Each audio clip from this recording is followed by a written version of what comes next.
Hello, this is Václav. In this video we're gonna look at the pizza Crust, the hard-hitting drum and beyond. Buckle up, this one is gonna go hard. So designing a drum voice comes from a place of playing with a lot of different drum machines and groove boxes. I love the Electron boxes, Digitone, Syntakt, or playing with some VSTs like Microtonic and trying to understand the drum synthesis. And that allowed me to dial in some macros and turn the narrow windows of drum synthesis into a playable interface. So this one is not only playable just with your hands, but it's very playable with CVs, and that's what matters in the Eurorack. So let's have a look. The Crust is running on the Bastl pizza platform, so the familiarity is already there.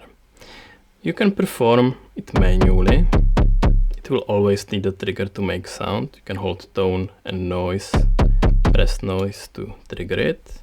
But of course, it's probably more fun to trigger it externally and maybe feed it with some CVs. So the architecture is relatively simple, but it offers a lot of complexity. So there is the envelope knob.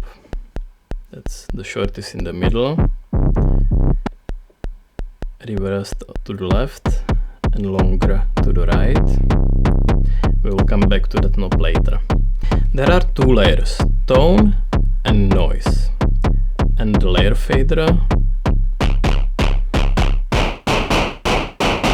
goes in between them. So you can also play it like this, or feed CVs to do it automatically. You have a beat. So this is sort of like playing a drum kit. So now when you look at the graph on the screen, you will notice that if I move the layer fader,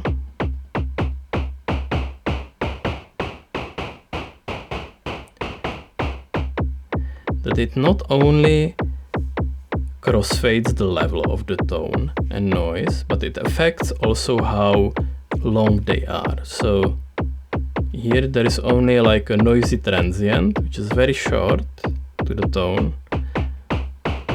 Somewhere in the middle they are equally long, equally loud. And then further away you have the noise mainly, but there is a little bit of the tone as a transient for the noise. And then there is just noise.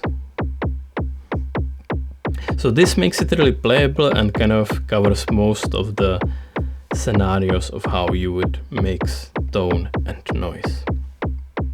Let's first focus on the noise. Here in the timbre section I can flip this button so I'm on the filter setting. So the filter is low pass to the left and high pass to the right. So the filter only applies to the noise side. So here I'm more in the, let's say, snare drum territory, and here I would be more in the hi-hat territory. So you could also CV this and get some action going on in that domain. If I hold the noise button and turn the pitch knob, I can change so-called noise pitch parameter, and it can change the texture of the noise. When I hit the noise button, there are 4 different modes, and each of them sounds slightly different and has slightly different texture control to it. So let's start with the white noise. Let's have the filter open. And the white noise is just white noise that can be filtered. And when I change the noise pitch, I can get the texture to be like more like a rattly, like a shaker would be. Or when I go very low,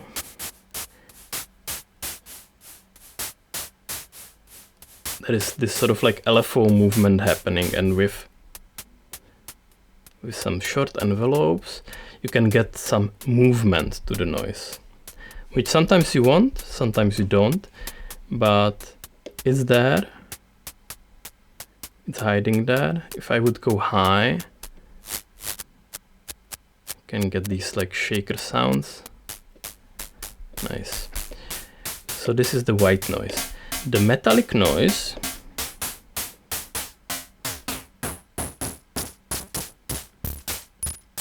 there is a lot going on there. So it's some sort of like a FM, slightly more tonal version of the noise. See, these are these tonalities, and it fades with the noise pitch all the way to something like white noise. But then there is this territory that's like chirping sounds.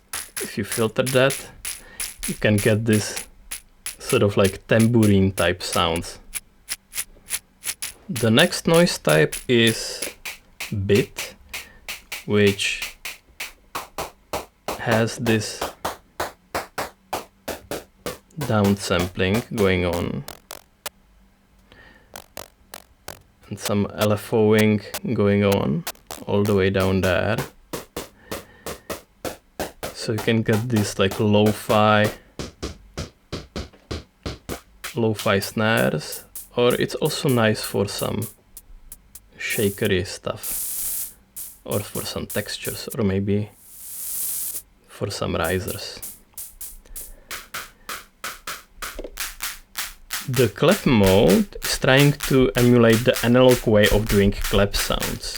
So there's no samples involved. This is just a re-triggered envelope a few times. And it's still a bit crunchy, so this can get you the clap sounds quite easily. But it has a lot of nice intersections when you play around with the envelope. And if you change the noise pitch parameter, you can get it re-trigger a few more times. So there is a bit of a different texture to the clap. Now let's move over to the tone side by pulling the layer fader all the way to the left. So the tone is the tuned side. So there is this whole pitch section. There is the 4 different algorithms how the tone section can work. And then there is the shape fader at the timbre section. So that's the timbre control for the tone.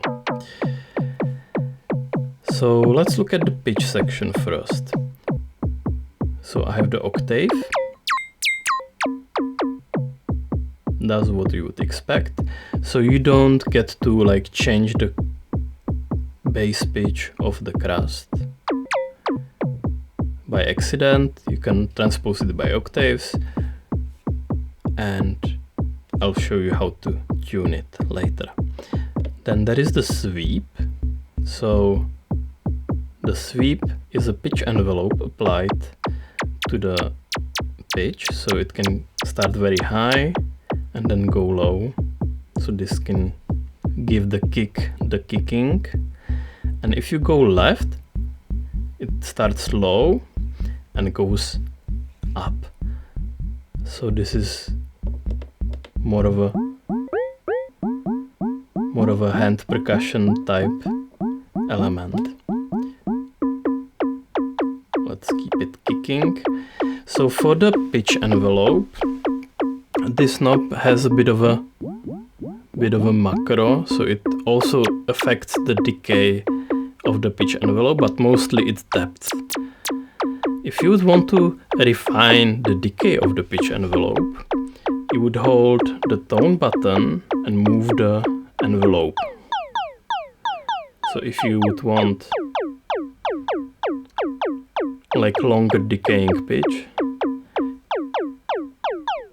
you would make it longer here. It's the shortest in the middle. And on the left side, it also makes it longer, but it's not as steep. The curve is a little bit less exponential. But this one is really good for the drum modulation. So there are two different curves on the pitch envelope. Then when I go to the detune section, this is a section that basically lets me detune the second oscillator. So the whole tone section is made of two oscillators, and they do different types of modulations, mostly FM. So you can hear there is some timbral shifts here, but the bass pitch of the main oscillator stays the same. This is just for changing the ratio of the main oscillator and the modulating oscillator. Here in the timbre section, the shape fader mostly gives me how much the two oscillators affect each other, or how much FM feedback they have. And if there is no shape, the detune doesn't do a whole lot, because there is mainly the main oscillator. And if there is more shape, the detune is a lot more pronounced. So now let's look at the different modes. So when I press the tone button, I go through 4 different algorithms. So the one without any lights is the basic FM algorithm. And here the timbre fader, when I go to the right, it focuses the FM modulation towards the transient. So there is an envelope, like FM envelope, and if I go to the left, it just applies the FM modulation for the whole body of the sound. So they are both useful for different types of drum sounds. Let's go lower in pitch. Yeah, I think here it's really nice.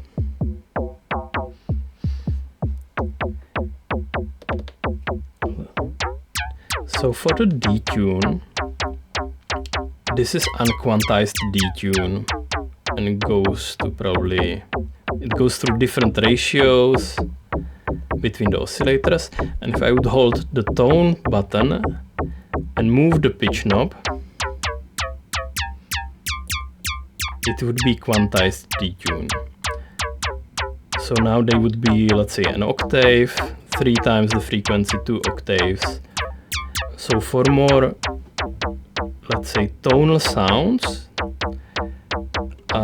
you would use the stepped detune, which is by holding tone and moving the pitch knob. For more, let's say, detuned sounds, you would use just the detune control. The next tone mode is the ring modulation. So here the two oscillators are actually multiplying each other, ring modulation, and then the detune does a lot to them. And with the shape fader I can change the shapes of the oscillators in different ways.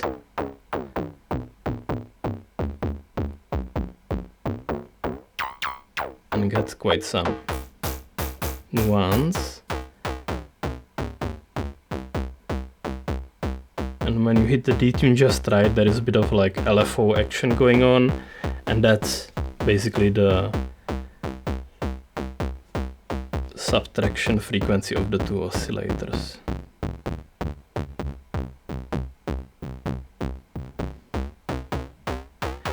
So in some of the modes, the shape fader can push it to the noise side. And this is not by applying the noise mode or anything. It's just it applies more FM modulation, FM feedback modulation to the oscillators, so they become noisier.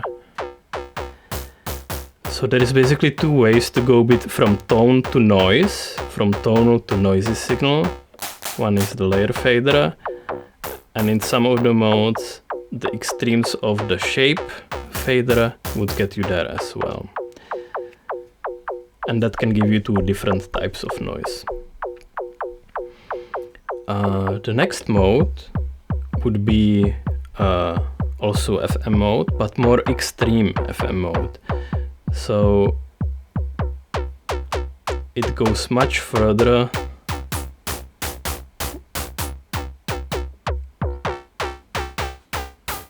all the way to the noise. So it's just more extreme version of the FM. The normal FM typically lets you operate in the most usable territory, but this mode just goes all the way.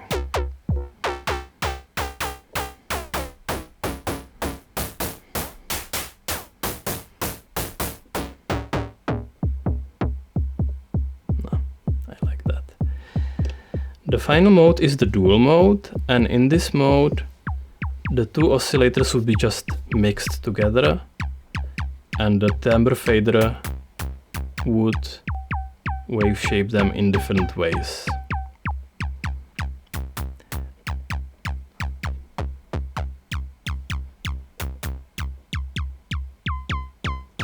So now let's look at how you would tune the module.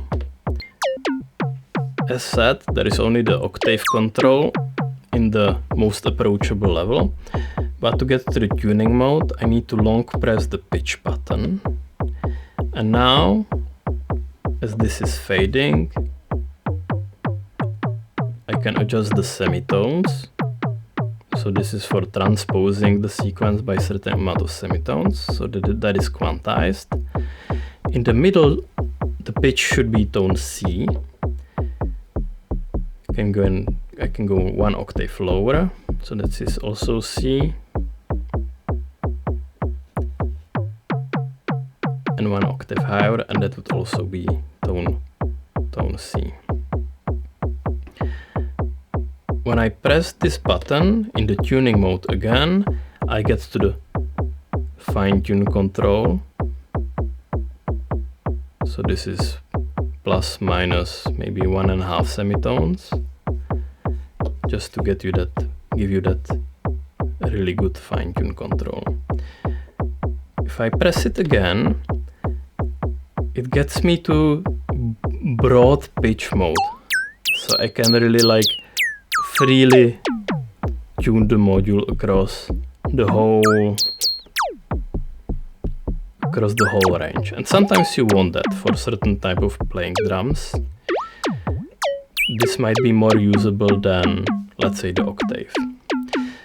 So the broad pitch will be forgotten as soon as I change the octave, and I'll be back to tone C. However, the semitone and fine settings would be remembered, and you would have the module tuned to any bass pitch you desire. So that was the tone generator. The final piece of the signal chain, when the tone and noise mix together, is the clipping section. And this is where the magic happens. So in the middle there is no clipping, and to the left I have this type of sounds, and to the right it's this type of sounds. So as in the timbre section to the left, I will focus on clipping the whole body of the sound, and to the right the focus are the transients. So if I accentuate the transients, they would go into a hard clipper.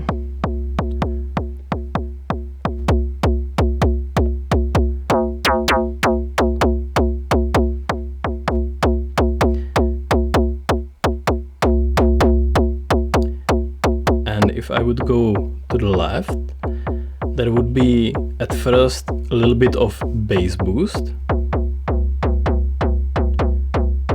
and soft clipping, and then I could push it more into the soft clipper or push it all the way to get these nice juicy sounds. So, as with many things on this module, there is several things happening as you move the fader, and it gives you the interesting bits. So, because the tone and noise mix before the clipping section, let's see how it would sound with a bit of the noise. And let's push it more into the clipper, and let's see. As I filter the noise, it makes like really nice sounds.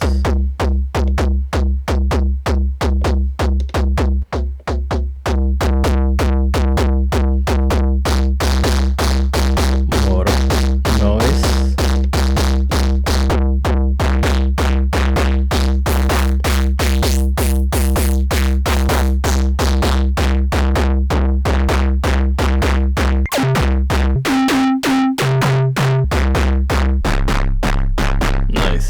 Nasty. That's how I like it.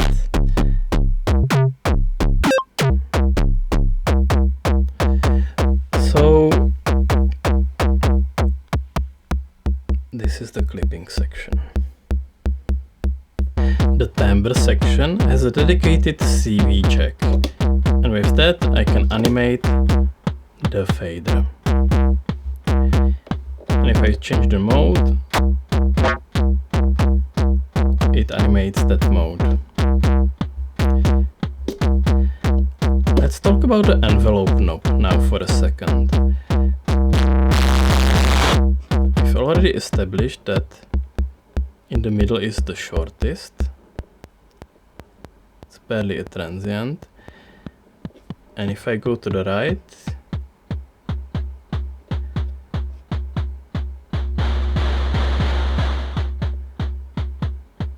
makes the sound longer. It's just a decay. And if I go to the left, there is a little bit of attack and also decay.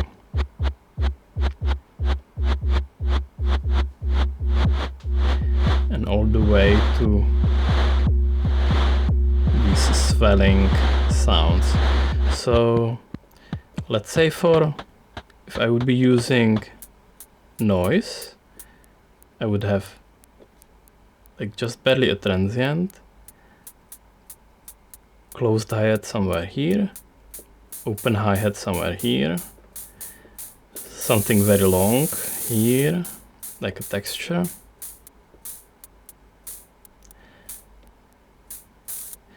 And if I would go to the left, I would get this like reversed shaker-like envelopes. Now this is more of a like riser, and now I'm getting more of a texture. So with one knob I get quite a lot of different flavors of envelope, and it's very playable. So typically for drum sounds you're somewhere here, but then for, let's say, a transition, you can go to something like that and then go back to your envelope. So this is really designed for performance. The envelope knob has a dedicated CV input, and if I modulate it, I get all these different types of noise envelopes or tone envelopes with just one CV.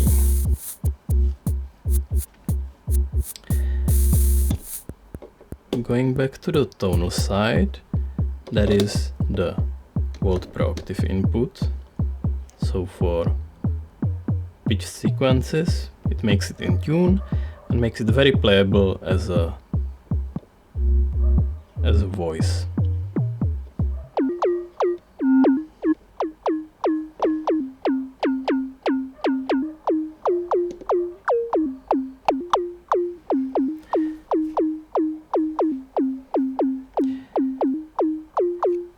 Then we have the velocity input, and the velocity input is there to control the dynamics.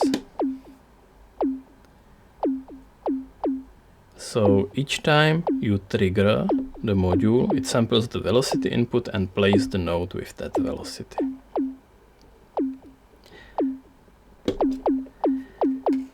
Next, there is the control knob, and the control knob with the control input could be assigned to anything on the module. So let's say I would like to have maybe the shape control at the same time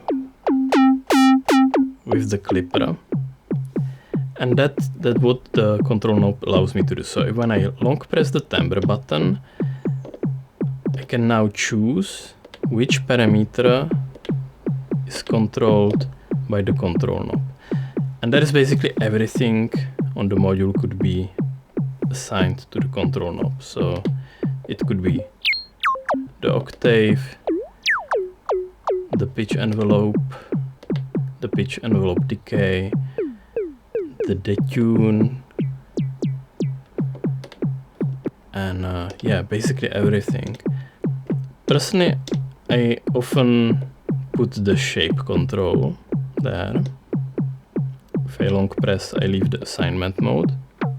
So now this is my shape control.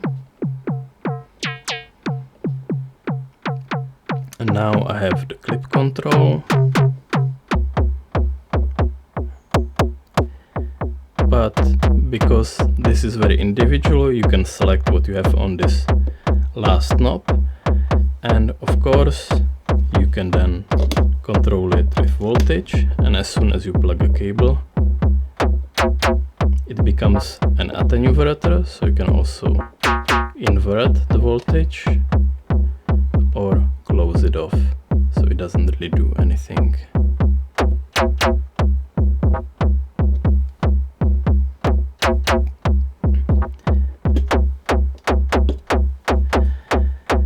There is one special mode when I would be not using the trigger input, but I would be using the velocity input. So in this mode, let's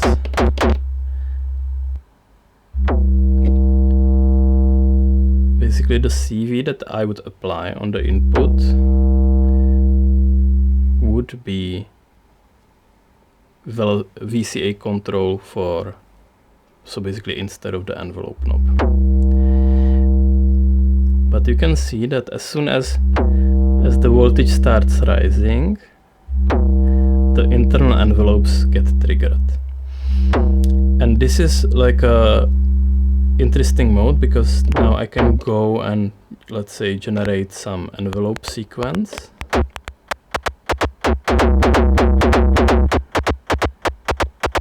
And I would be using external envelopes.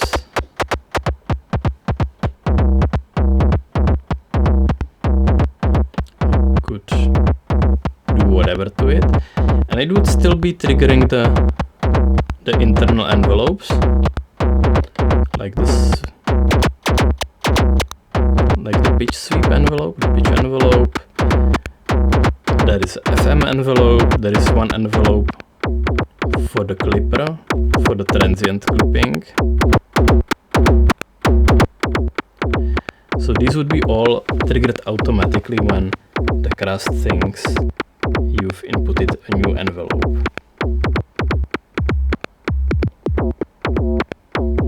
And then the envelope knob is sort of macro for the other internal envelopes, mainly for the FM1.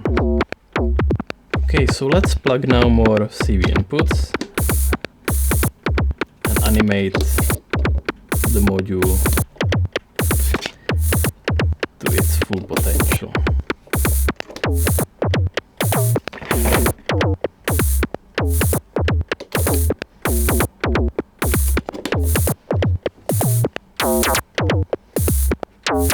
So as you can tell, there is a lot you can do.